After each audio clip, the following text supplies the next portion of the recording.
We, along with other family members, believe that the city should proceed with nuisance abatement and other applicable legal actions against Green National for conditions at the Skyline Apartments, conditions which led to and resulted in the death of our aunt. The property has been in free fall for years with unsanitary and filthy living conditions, escalated criminal activity, and lack of security on the premises. For years, we tried to relocate my aunt to a safer environment. Our efforts failed because of her determination to remain independent and to live on the north side where she grew up. The fact that a company has to be forced through legal measures to provide safe, clean housing for its tenants is a stain on its management and ownership, and serious consideration needs to be taken as to whether it should be allowed to continue as landlords. Green National, its affiliated companies, and the Green family, as owners of Green National and the other companies involved with the management of the Skyline, had and still have basic moral and ethical obligations and a legal duty to provide safe, clean housing for their tenants.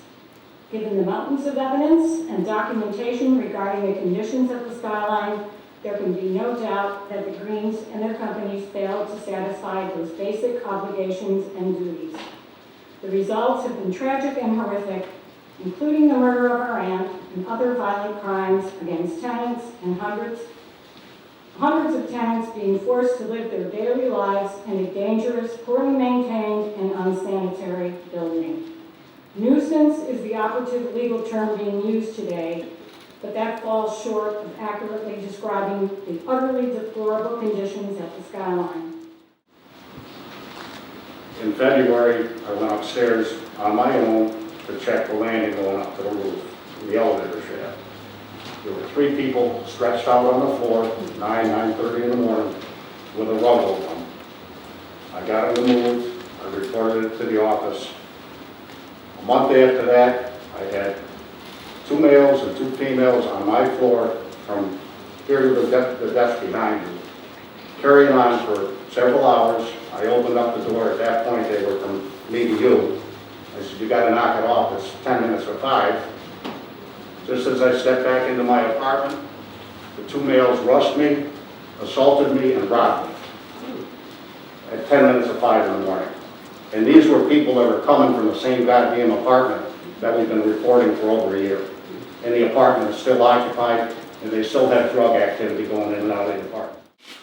Why did the police chief take so long to issue this notice? There was enough of reported arrests for illegal drugs, weapons, and assaults, at least by November 20. Here we are, May 10th, 21 public hearing, but only after the February 26th murder of 93-year-old tenant Connie Torrey inside this building. We know of instances where a proactive police department can generate additional arrests and would speed up this order. How long after this hearing will it take Chief Buckner to make his decision? 1 week, 2 weeks, 3 weeks, 4 weeks? I have been down this road before. And how do you feel about police, law enforcement being in the building? We need them. That's the only safety we have. That security company doesn't need our faith.